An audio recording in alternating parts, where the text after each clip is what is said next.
अस्सलाम वालेकुम, I hope you are doing good. आज का व्लॉग अमेरिका में अपार्टमेंट हंटिंग के हवाले से है। आपको पता है कि मैं रिसेंटली अभी अमेरिका मूव हुआ हूँ और अपार्टमेंट जो है वो आपको चाहिए रहने के लिए। तो फ़िलहाल तो मैं होटल में ही हूँ, लेकिन ये टेम्परेरी अकोमोडेशन है और परमानेंट अकोमोडेशन के लिए कोशिशें जारी हैं। यहाँ पे अपार्टमेंट रेंट करने का जो तरीक़ेकार है वो काफ़ी डिफरेंट है, ख़ास करके मेरे लिए, क्योंकि मैं फ़िनलैंड से आया हूँ। और ये जो भी तरीक़ेकार है किस तरह का है, मैंने सोचा कि इस पर एक व्लॉग बनाता हूँ और आपको बताता हूँ कि आप नए अगर अमेरिका में आते हैं तो अपार्टमेंट हंट करना जो है वो कितना मुश्किल काम है, या अपार्टमेंट अगर आप हंट करना चाहते हैं तो उसका क्या तरीक़ेकार है। अपार्टमेंट वगैरह तलाश करने के लिए ऑनलाइन जो है वो काम सबसे आसान है। realtor.com और zillow.com बहुत बड़ी वेबसाइट्स हैं, इनका डेटाबेस बहुत वसी है। तो उनमें आपको ज़िप कोड के हिसाब से अपार्टमेंट्स या सिंगल फैमिली होम्स या रो हाउस वगैरह मिल जाएंगे। तो पहले तो आपने उन पे जो है वो सर्च करना है और देखना है कि आप किस तरह का अपार्टमेंट या घर चाह रहे हैं। उसके बाद उन अपार्टमेंट्स को फ़िज़िकली विज़िट करना है। सबसे मज़ाया ख़ेज़ बात मुझे ये लगी कि अपार्टमेंट अप्लाई करने के लिए आपको पैसे देने पड़ते हैं यहाँ पे। अगर आप 18 साल से बड़े हैं तो आपने अपार्टमेंट या घर अप्लाई करने के लिए एप्लीकेशन फ़ीस की मद में 50 से $150 के दरमियान जो है पे करना है। एप्लीकेशन फ़ीस के अलावा आपको एडमिनिस्ट्रेशन फ़ीस भी पे करनी पड़ती है, जो कि $100 से $200 के दरमियान हो सकती है। तो अगर आप 2 अडल्ट हैं तो अप्लाई करने में सिर्फ आपका तकरीबन $300 से $400 का ख़र्चा है। उसके बाद ही आपको अपार्टमेंट जो है वो मिलेगा। अगर आप अप्लाई करते हैं, ये सारी फ़ीस पे करते हैं और बैकआउट कर जाते हैं तो ये सारी फ़ीस नॉन रिफंडेबल है। तो ये सारी ऐसी बातें हैं जो एटलीस्ट मेरे लिए, जो फ़िनलैंड से आया है, काफ़ी स्ट्रेंज है, क्योंकि फ़िनलैंड जो है बहुत ही सादा सा मुल्क है और इस तरह के कोई भी पंगे नहीं हैं। ऑफ़ कोर्स वहाँ पे भी जब आप एग्रीमेंट साइन कर लेते हैं तो बैकआउट करना मुश्किल होता है, ख़ास करके अगर प्राइवेट लैंडलॉर्ड है। लेकिन अगर कोई कंपनी से आपने रेंट किया है तो आपके पास स्टिल पॉसिबिलिटी है कि आप 30 दिन के बाद वो अपार्टमेंट छोड़ दें। बात यहीं पे ख़त्म नहीं होती। अगर किसी वजह से वो आपको अपार्टमेंट नहीं देते या डिनाई कर देते हैं आपकी एप्लीकेशन, तो जो एडमिनिस्ट्रेशन चार्जेस हैं वो वापस नहीं होंगे, वो शायद आपकी एप्लीकेशन फ़ीस को वापस कर दें। तो आपकी एप्लीकेशन जो है वो किन बातों की वजह से रिजेक्ट हो सकती है, उसमें 2 अहम चीज़ें हैं। एक है आपकी रेंटल हिस्ट्री और एक है क्रेडिट स्कोर। रेंटल हिस्ट्री से मुराद यही है कि पास्ट में आप किस तरह के टेनेंट रहे हैं, आपने रेंट जो है वो अपना टाइम पे किया है, नहीं किया है।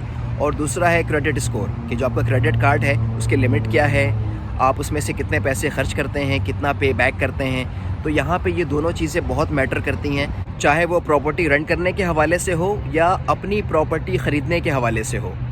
जितना अच्छा आपका क्रेडिट स्कोर होगा उतना अच्छा लोन आपको मिलेगा in terms of interest rate. लेकिन अगर आपका जो क्रेडिट स्कोर है वो लो है तो आपका इंटरेस्ट जो है वो बहुत ज़्यादा होगा। तो अपार्टमेंट रेंट करने के लिए ये जो आप एडमिनिस्ट्रेशन फ़ीस पे करते हैं, ये थर्ड पार्टी को पे करते हैं, और वो थर्ड पार्टी जो है आपकी स्क्रीनिंग करती है और आपका रेंटल रिकॉर्ड, आपका क्रेडिट स्कोर और आपका जो क्रिमिनल बैकग्राउंड है उस हवाले से सारी इन्फॉर्मेशन निकालने के बाद वो अपार्टमेंट वालों को देते हैं। And then based on that they decide कि आपको अपार्टमेंट रेंट पे देना है या नहीं। तो अगर आपने अप्लाई किया है और एप्लीकेशन फ़ीस पे की है, एडमिनिस्ट्रेशन फ़ीस जो है वो पे की है, और due to whatever reason अगर वो आपको डिनाई कर देते हैं तो ये सारे पैसे ज़ाया हो जाते हैं। All these things make sense, right? क्योंकि अमेरिका इतना बड़ा है, यहाँ पे पूरा मुल्क जो है वो चल रहा है क्रेडिट पे, तो बहुत मारा मारी है। तो जो भी लैंडलॉर्ड है मेक श्योर करता है कि भाई आपकी जो इनकम है वो रेंट से 3 टाइम्स होनी चाहिए एटलीस्ट, अदरवाइज़ तो आप अप्लाई ही नहीं कर पाते। तो इस तरह की कंडीशंस हैं यहाँ पे अपार्टमेंट या घर अप्लाई करने के लिए। लेकिन मेरा जो केस है वो थोड़ा सा मज़ीद कॉम्प्लिकेटेड है, क्योंकि मैं अभी नया यूएस आया हूँ और ना तो मेरी यूएस में रेंटल हिस्ट्री है और ना ही क्रेडिट हिस्ट्री है।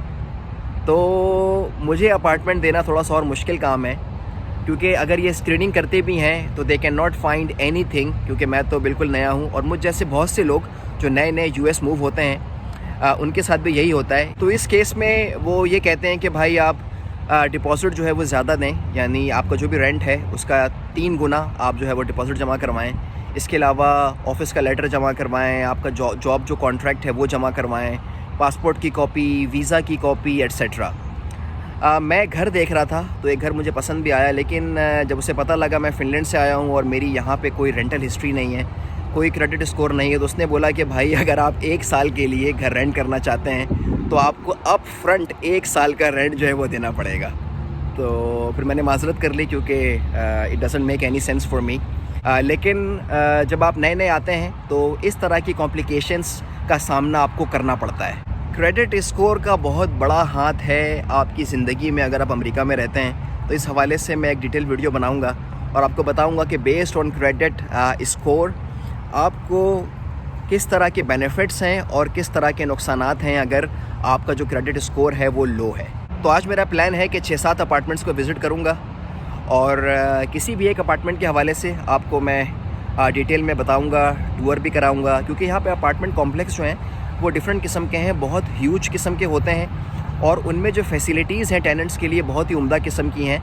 चाहे वो जिम के हवाले से हो, चाहे वो स्विमिंग पूल के हवाले से हो, वहाँ पे उनका अपना कम्युनिटी सेंटर होता है जहाँ पे आप बैठ सकते हैं, रेंट कर सकते हैं, प्राइवेट पार्टीज़ वगैरह कर सकते हैं। उसके अलावा बिज़नेस सेंटर होता है, आप वहाँ पे काम कर सकते हैं। स्पोर्ट्स के लिए बहुत सारी चीज़ें होती हैं, डिपेंडिंग अपॉन किस तरह का कॉम्प्लेक्स है। बच्चों के लिए काफ़ी चीज़ें होती हैं, उनका प्ले लैंड एट्सेट्रा। तो हर अपार्टमेंट कॉम्प्लेक्स में आपको इस तरह की फैसिलिटीज़ लाजमी मिलेंगी। Alright, so without any further ado let's begin.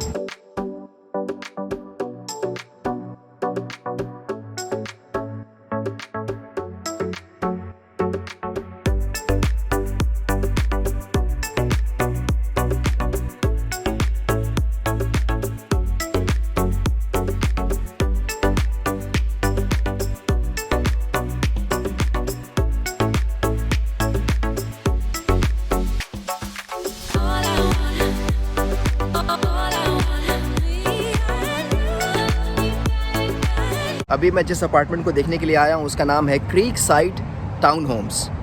और यहाँ पे जो रेंटल प्रॉपर्टी है बहुत कॉम्पिटिटिव मार्केट है, क्योंकि बहुत से लोग जो है वो मूव होते हैं नौकरी के लिए और जॉब्स जो हैं वो आपको पता है लोग यहाँ पे चेंज भी बहुत करते हैं। तो रेंटल जो कारोबार है बहुत बड़ा कारोबार है और किसी भी आप चले जाएँ अपार्टमेंट में वहाँ पर आपको लीजिंग ऑफिस मिलेगा बिल्कुल इस तरह का।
यहाँ पे ये पूल टेबल भी है।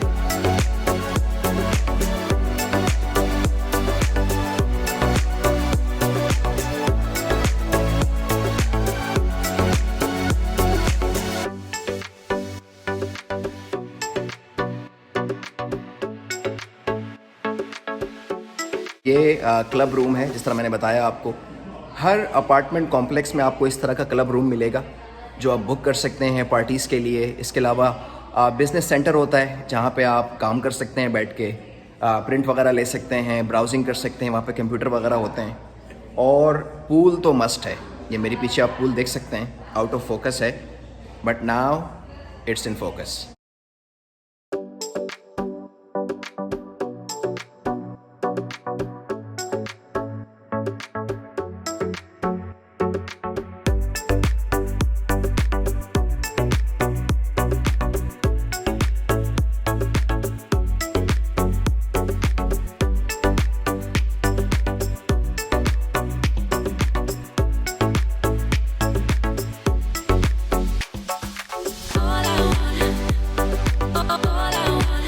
चौबीस घंटे जिम जो है वो अवेलेबल है। हर अपार्टमेंट में आपको जिम मिलेगा जो कि आप 24 आवर्स एक्सेस कर सकते हैं अपने की कार्ड से।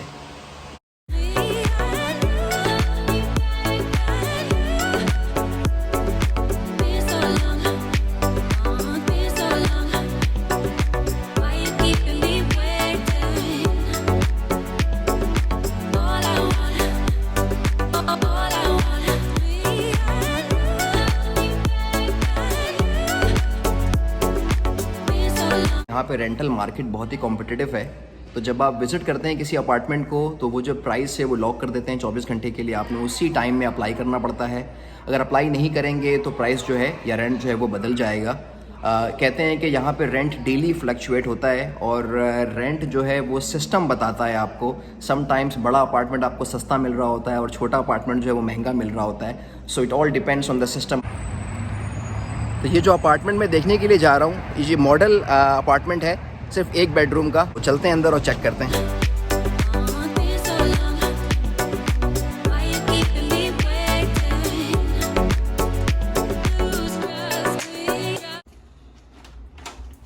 और एंटर होते ही यहाँ पे कोट वगैरह और शूज़ वगैरह रखने की भी जगह है।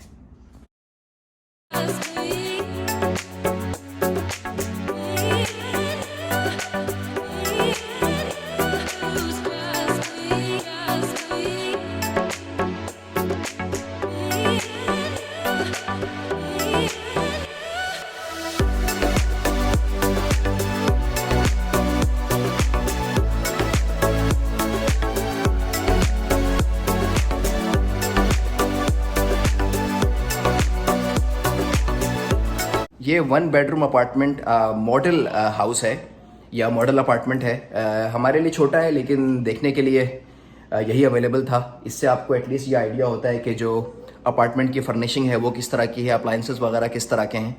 तो यहाँ पे भी जो किचन है वो इक्विप्ड होता है अप्लाइंसेस के साथ। यहाँ पे आपको ओवन वगैरह सब मिलता है और ये मेरे पीछे फ्रिज भी है। वॉशिंग ड्राइंग जो है वो भी कुछ अपार्टमेंट्स में बिल्ट इन होता है, कुछ में आपने खुद ख़रीदना पड़ता है या आप रेंट भी कर सकते हैं। तो बहुत सारी कंपनीज़ हैं जिनको आप महीने के $40 देते हैं और वो आपको वॉशर ड्रायर इंस्टॉल करके देते हैं। और जब भी आपको वो हटवाना है आप उनसे कह दें, वो उठा के ले जाएंगे और आपका जो कॉन्ट्रैक्ट है वो ख़त्म हो जाएगा।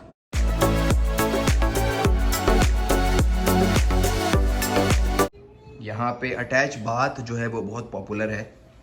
हर अपार्टमेंट में आपको जो मास्टर बेड है उसके साथ मिलेगा अटैच बाथ। तो ये 1 रूम अपार्टमेंट है, ये इसका मास्टर बेड है, काफ़ी स्पेशियस है। और ये आपको बता भी रहे हैं कि I am a king size bed और ये इस रूम का साइज़ है। और बिल्कुल अच्छा अटैच बाथ तो होता ही है, जो कि आप अपने राइट साइड पे देख सकते हैं। ये अटैच बाथ है। यहाँ पे बाथ टब जो है बहुत कॉमन है। वॉक इन शावर भी है लेकिन बाथ टब जो है वो ज़्यादा कॉमन है। और यहाँ पे क्या है, ये छोटी सी पेंट्री है अगर आपने यहाँ पे चीज़ें वीज़ें रखनी है, सप्लाइज वगैरह। अटैच बाथ और वॉकिंग क्लोजेट जो है वो बहुत पॉपुलर है। वॉकिंग क्लोजेट जो है बिल्कुल आपको पता ही है, चलती फिरती अलमारी है और इसमें काफ़ी जगह होती है। और अगर 2 बेडरूम अपार्टमेंट है तो दोनों बेडरूम के साथ आपको वॉकिंग क्लोजेट जो है वो मिलेगा। अपार्टमेंट जो है वो काफ़ी बड़े बड़े हैं। अभी जो अपार्टमेंट मैंने देखा है अपने लिए, जो 2 बेडरूम का अपार्टमेंट है, उसका साइज़ है तकरीबन 1170 स्क्वायर फुट। यहाँ पे ये क्या है, ये यहाँ पे वाटर वगैरह का पूरा सिस्टम है।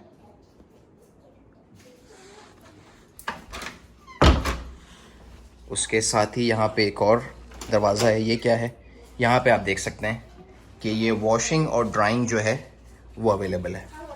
ये एक ही यूनिट है वॉशिंग और ड्राइंग का।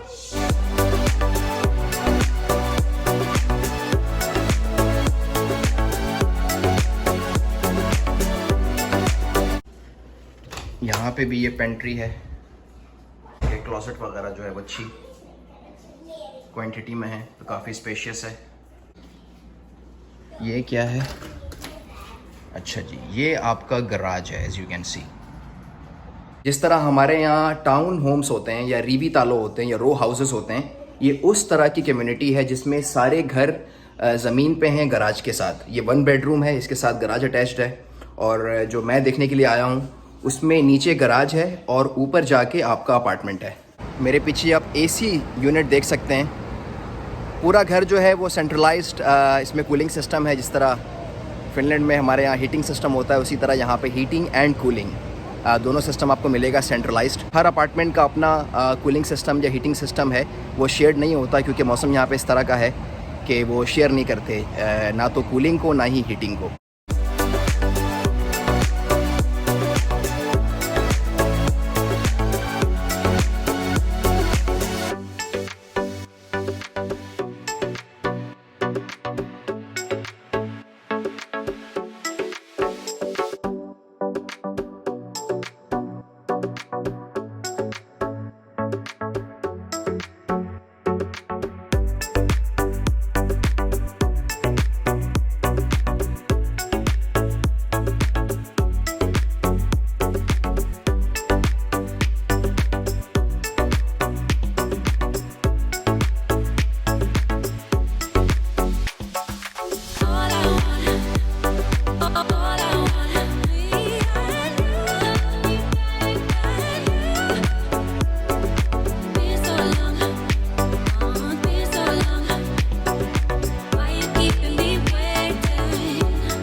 ऑल राइट फोक्स, 20 दिन हो गए मुझे अमेरिका आए हुए, लेकिन जो अपार्टमेंट हंटिंग है वो अभी तक चल रही है। अब तो कोई अपार्टमेंट समझ में नहीं आया। शायद ये वजह है कि फ़िनलैंड में जो लिविंग स्टैंडर्ड है वो इतना हाई है कि हम उसी तरह का अपार्टमेंट ढूंढ रहे हैं। यहाँ पे ऑफ कोर्स उस तरह का लिविंग स्टैंडर्ड मेंटेन करना पॉसिबल है, लेकिन फिर आपको पे भी करना पड़ेगा।